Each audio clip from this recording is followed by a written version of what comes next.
Assalamualaikum warahmatullahi wabarakatuh. Alhamdulillah kita bisa bertemu kembali dengan Bapak Hendy Hendrat Moko dalam pelajaran agama Islam dan budi pekerti. Mudah-mudahan dalam keadaan sehat walafiat, tidak ada yang sakit. Amin amin ya robbal alamin.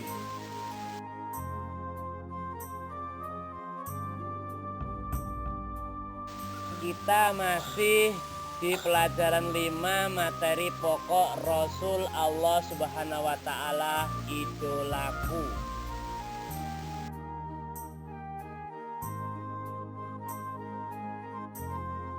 Itulah Rasul dan Nabi kita. Mengidolakan Rasul artinya mencintai Rasul. Siapa yang mencintai Rasul akan bersamanya di dalam surga nanti. Amin.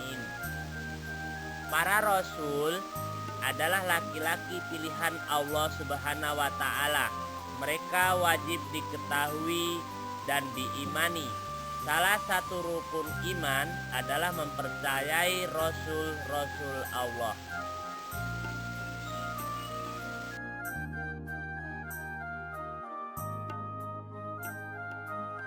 Jadi kita masuk subtema 2, kisah teladan Nabi Sulaiman alaihissalam. Nabi Sulaiman alaihissalam adalah putra Nabi Daud alaihissalam. Setelah Nabi Daud alaihissalam wafat, Nabi Sulaiman alaihissalam menggantikannya sebagai raja. Mukjizat yang paling terkenal adalah diberinya keistimewaan Allah Subhanahu wa taala, yaitu dapat memerintah bukan hanya kepada manusia, melainkan juga kepada hewan, angin, dan jin. Di antara mereka ada yang dapat membangun istana dan benteng-benteng. Ada yang bertugas menyelam di laut untuk mengeluarkan mutiara dan batu-batu mulia.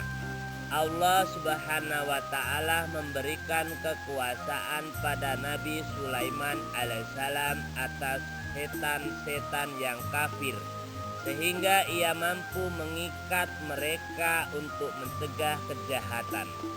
Allah Subhanahu wa taala juga memberinya mukjizat berupa kemampuan mengerti bahasa binatang.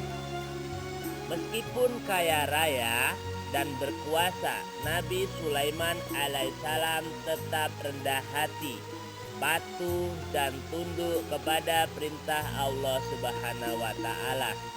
Kisah Nabi Sulaiman alaihissalam terdapat dalam Al-Quran. Quran surat An-Naml ayat 15-14. Doa Nabi Sulaiman alaihissalam selalu dikabulkan Allah Subhanahu wa taala, yaitu tidak ada seorang pun yang memiliki kerajaan besar dan kaya raya seperti kerajaannya.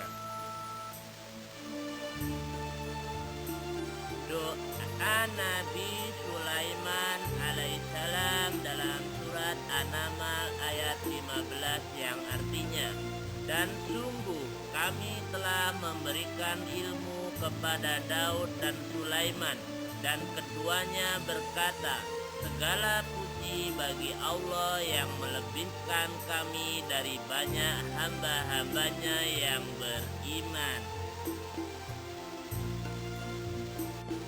Pelajaran yang perlu dipetik, yang pertama, Nabi Sulaiman alaihissalam dapat memerintah bukan hanya kepada manusia, melainkan juga kepada hewan, angin, dan jin. Yang kedua, Nabi Sulaiman alaihissalam mampu mengikat jin-jin kafir untuk mencegah kejahatan mereka. Yang ketiga, Nabi Sulaiman alaihissalam meskipun kaya raya dan berkuasa, tetapi tetap rendah hati, patuh dan tunduk kepada perintah Allah Subhanahu wa taala. Terima kasih anak-anak sekalian telah menyimak pelajaran pada hari ini. Semoga ilmunya bermanfaat bagi kita semuanya. Amin.